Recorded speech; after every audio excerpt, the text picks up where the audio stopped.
Hello ಗೆಳೆಯರೆ, welcome to S S ಪಿಚಿರ್ Kannada channel. ಈ ಒಂದು ವಿಡಿಯೋದಲ್ಲಿ ಮಾವು ಮಾವು ಅಂದ್ರೆ ಮ್ಯಾಂಗೋ ಅಂತ ಕರಿತೀವಿ ಇಂಗ್ಲಿಷಲ್ಲಿ, ರೈಟ್? ಹಾಗಾದ್ರೆ ಈ ಒಂದು ಮಾವಿನ ಬಗ್ಗೆ 10 ಸಾಲಿನ ಪುಟ್ಟ ಪ್ರಬಂಧ ತಿಳಿತಾವಣ. ಈ ಒಂದು ಪ್ರಬಂಧ ಅಂತಕ್ಕಂಥ ಇಷ್ಟವಾಯ್ತು, ಇಷ್ಟವಾದ್ರೆ ಒಂದು ಲೈಕ್ ನೀಡಿ. ಒಂದು ಲೈಕ್ ಅನೇಕ ವಿಡಿಯೋದಲ್ಲಿ ಪ್ರೋತ್ಸಾಹ ತುಂಬಾ ಸಿಗುತ್ತೆ. ಇನ್ನೊಬ್ರು ಶೇರ್ ಮಾಡಿ, ಇನ್ನೊಬ್ರು ಚಾನಲ್ ಸಾಧ್ಯ ಇಂಥ ಅನೇಕ ವಿಡಿಯೋ ಚಾನಲ್ ಸಬ್ಸ್ಕ್ರೈಬ್ ಆಗಿ. ಅದೇ ರೀತಿ ನಿಮ್ಗೆ ಯಾವ ರೀತಿಯ ಪ್ರಬಂಧ ಬೇಕಂತ ಕಾಮೆಂಟ್ ಮಾಡಿ ಒಂದು ಪ್ರಬಂಧ ತೆಗೆಯಲು ನಾನು ಪ್ರಯತ್ನ ಪಡ್ತೇನೆ ಅಂತ ಹೇಳ್ತಾ ಈ ಒಂದು ಪ್ರಬಂಧ ನೋಡ್ತಾ ಹೋಗೋಣ ಬನ್ನಿ. ಮೊದಲನೇ ಪಾಯಿಂಟ್ ನೋಡಿ, ಮಾವು ಮಾವು ಹಣ್ಣುಗಳ ರಾಜ. ಹಣ್ಣುಗಳ ರಾಜ. ಮಾವು ಹಣ್ಣುಗಳ ರಾಜ. ಹಣ್ಣುಗಳ ರಾಜ ಎಂದು ಕರೆಯುತ್ತಾರೆ. ಮಾವು ಹಣ್ಣುಗಳ ರಾಜ ಎಂದು ಕರೆಯುತ್ತಾರೆ. ಎರಡನೇ ಪಾಯಿಂಟ್ ನೋಡಿ, ಮಾವು ಮಾವು ನಮ್ಮ ರಾಷ್ಟ್ರೀಯ ಹಣ್ಣು. ನಮ್ಮ ರಾಷ್ಟ್ರೀಯ ಹಣ್ಣು, ನಮ್ಮ ಭಾರತ ದೇಶದ ರಾಷ್ಟ್ರೀಯ ಹಣ್ಣು ಯಾವುದು ಅಂದ್ರಿಗಿನ ಮಾವು ಅಂತ ನಾವು ಕರಿತೇವೆ, ಹೌದಾ?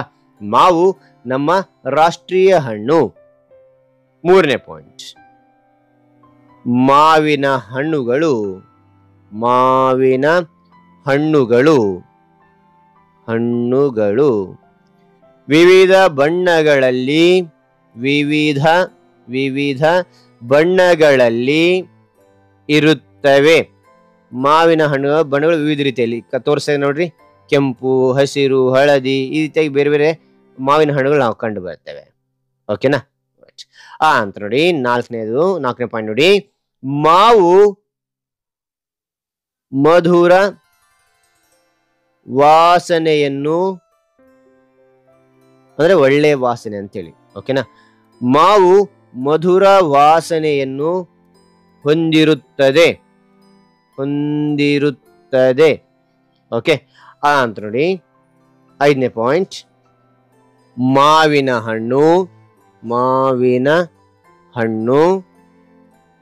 ಆರೋಗ್ಯಕ್ಕೆ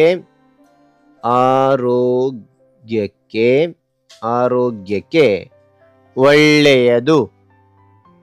ಆರೋಗ್ಯಕ್ಕೆ ಒಳ್ಳೆಯದು. ಓಕೆ, ಅಂತ ನೋಡಿ. ಆರನೇ ಪಾಯಿಂಟ್, ಮಾವಿನ ಹಣ್ಣು ರಸಭರಿತ ಮತ್ತು ರುಚಿಕರವಾಗಿರುತ್ತದೆ. ಮತ್ತೊಮ್ಮೆ ನೋಡಿ, ಮಾವಿನ ಹಣ್ಣು ರಸಭರಿತ ಮತ್ತು ರುಚಿಕರವಾಗಿರುತ್ತದೆ. ಓಕೆ, ಅಂತಾರೆ. ಏಳನೇ ಪಾಯಿಂಟ್ ನೋಡಿ, ಮಾವು ಉಷ್ಣವಲಯದ ಪ್ರದೇಶಗಳಲ್ಲಿ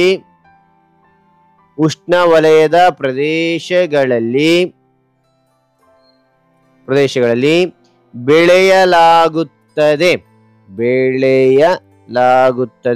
ಮತ್ತೊಮ್ಮೆ ನೋಡಿ, ಮಾವು ಉಷ್ಣವಲಯದ ಪ್ರದೇಶಗಳಲ್ಲಿ ಬೆಳೆಯಲಾಗುತ್ತದೆ.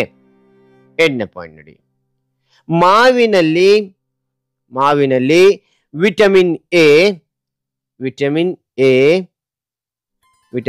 ಎ ಮತ್ತು ಸಿ ಸಮೃದ್ಧವಾಗಿರುತ್ತದೆ. ಮತ್ತೊಮ್ಮೆ ನೋಡಿ, ಮಾವಿನಲ್ಲಿ ವಿಟಮಿನ್ ಎ ಮತ್ತು ಸಿ ಸಮೃದ್ಧವಾಗಿರುತ್ತದೆ. ಓಕೆ, ನಂತರ 9ನೇ ಪಾಯಿಂಟ್ ನೋಡಿ, ಮಾವಿನ ಮರಗಳು ಬಹಳ ಎತ್ತರವಾಗಿ ಬೆಳೆಯುತ್ತವೆ. ಮಾವಿನ ಮರಗಳು ಬಹಳ ಎತ್ತರವಾಗಿ ಬೆಳೆಯುತ್ತವೆ ಅಂತ ನೋಡಿ. 10ನೇ ಪಾಯಿಂಟ್, ಉಪ್ಪಿನಕಾಯಿ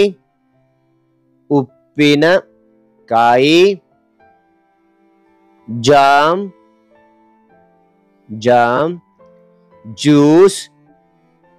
ಜ್ಯೂಸ್ ಇತ್ಯಾದಿಗಳನ್ನು ತಯಾರಿಸಲು ಮಾವನ್ನು ಬಳಸಲಾಗುತ್ತದೆ. ಮತ್ತು ನೋಡಿ, ಉಪ್ಪಿನಕಾಯಿ, ಜಾಮ್, ಜ್ಯೂಸ್ ಇತ್ಯಾದಿಗಳನ್ನು ತಯಾರಿಸಲು ಮಾವನ್ನು ಬಳಸಲಾಗುತ್ತದೆ. ಬಳಸಲಾಗುತ್ತದೆ.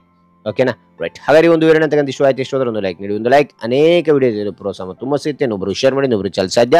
ಇಂಥ ಅನೇಕ ವಿಡಿಯೋ ಚಾನಲ್ ಸಬ್ಸ್ಕ್ರೈಬ್ ಆಗಿ ಮತ್ತೊಂದು ಹೊಸ ವಿಡಿಯೋ ಭೇಟಿ ಆಗೋಣ. Thank you for watching. Bye.